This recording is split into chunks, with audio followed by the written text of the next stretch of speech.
কতবার বলেছি। দেখো বন্ধুরা, আমরা কিন্তু খাটাই না, খাটিয়ে কিন্তু খাবার দাবার ভালো করেই খাওয়াই, বুঝতে পারলে তো। পুলিশকে তো খেতেই যায়। আমি পেটে ভাতে আছি বন্ধুরা, আমি এদের ঘরে পেটে ভাতে আছি, তাহলে আর কি বলবো। এত যত্ন করে খেতে দিচ্ছি, তাতেও বলছে আমাকে রোদে এই রোদে লঙ্কা ঘোরা দিয়ে করালো। নিচে কত লঙ্কা দিয়ে আমাকে মারবি আমি দেখি না, আমি ভালোবেসে আনতে গেলাম বন্ধুরা। লঙ্কা। এই যে মুড়ি খাওয়াটা দেখছো, এরকম কিন্তু 12 মাস খায় না। এটা হচ্ছে সেই রাত্রেবেলায় খাবার খায় নাই, সকালেও খায় নাই। আমি ছি করছি, আমি এই মুড়িটা না খেলে উঠে দাঁড়াতে পারবো না, লটকে লটকে বাপ করে পড়ে যাবো। ওই জন্য আমাকে এই মুড়িটা খেতেই হবে।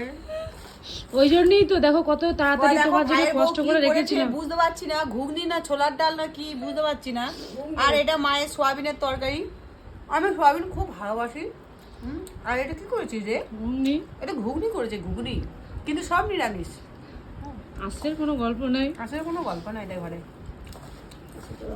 এরা হলো বামুন আর আমরা হলাম স্যাগরা। আমাদের ঘরে গল্প পাবে আসের, এদের ঘরে নাই। আর শশাটা ছুললে না, এই দিকটা তো না। তেতো। বন্ধুরা শশা ছুলে খাবে না। আরে এই দিকটা তেতো হবে গো। এরকম করে শশা খাবে, শশার ছালে প্রচুর ভিটামিন আছে, ঠিক আছে? ছাল তুলবে না। এত কষ্ট করে রোদে গেলে আহা, দুর্ভিক্ষ পড়ে গেছে। বলছিল রিয়া ঝাল তো তুলে দিয়েম না। টমেটো এরকম করে নেবে, গ্লেজ হবে আমার মতন, চকচক করবে।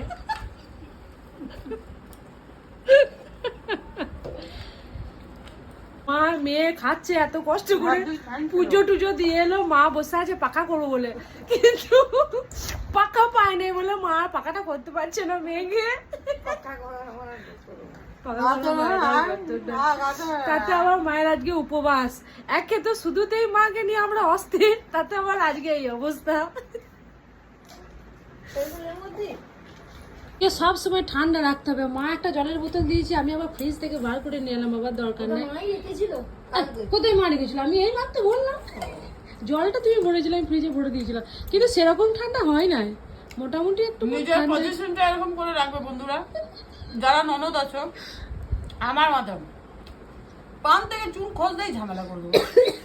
একজন লিখেছে তোমরা সামনে সামনে ঝগড়া করো দেখিনি, একজন লিখেছে।